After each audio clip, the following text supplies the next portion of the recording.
I think going forward, I'm always going to be involved with direct action, activism in one way, shape or form, as long as the occupation of Palestine continues and as long as there's companies within Britain that are directly complicit in that.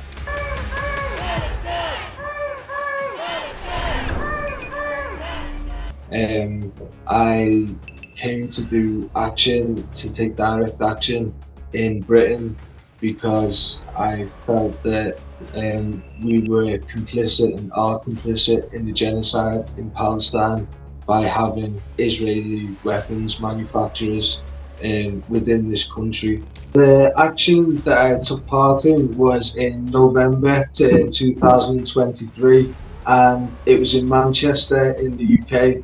And the reason that I targeted this particular place is because one of the companies inside the building was called Fisher German, and Fisher German are landlords who were managing UAV engines in Shenstone, which is a subsidiary of Elbit Systems, Israel's largest weapons manufacturer. When they charge you with something, the whole time, even if you're found not guilty, the whole time leading up to that, you've got a set of bail conditions, which obviously can affect someone as an individual and a campaign as a whole. Bail conditions continued up until the court case in December 24. I believe that the police were wrong and that it was so obviously a sort of corrupt case that needed to be challenged.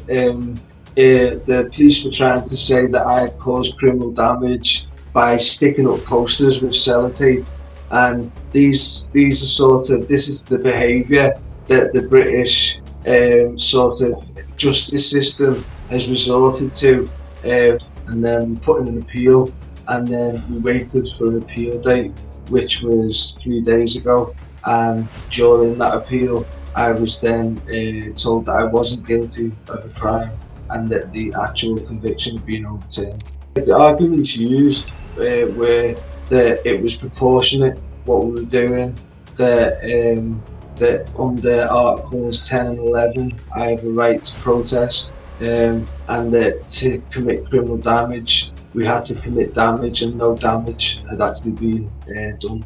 I feel really happy that I appealed, and it's a long process and I think people often are put off by that. So I'm glad that we waited until the day came up and we stuck by what we knew was the right decision. I think going forward, I'm always going to be involved with direct action, activism in one way, shape or form, as long as the occupation of Palestine continues and as long as there's companies within Britain that are directly complicit in that. I feel I've got a sort of moral obligation to do something.